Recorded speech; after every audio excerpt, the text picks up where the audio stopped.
Michelle Mongi is a neurologist that has studied chemo brain for a decade now.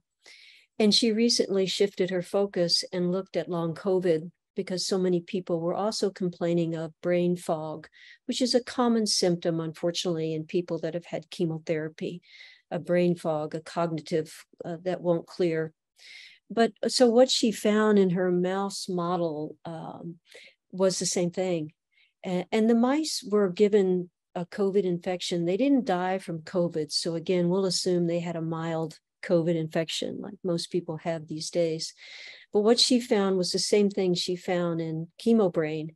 And that is she found damage to the oligodendrocytes, which are the cells in the brain that make myelin, which is what is the protective coating for all of your neurons.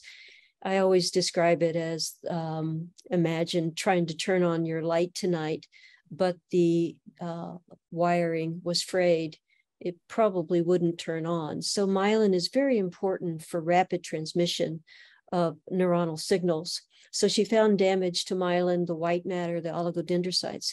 She also found damage to the hippocampus, which is the primary memory center of the brain. So no wonder so many people dealing with this long COVID, post-infectious illness complain of brain fog.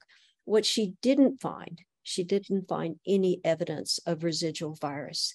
She didn't look for spike protein, though, but we know from other studies that spike protein all on its own can induce a pathogenic activity in the brain.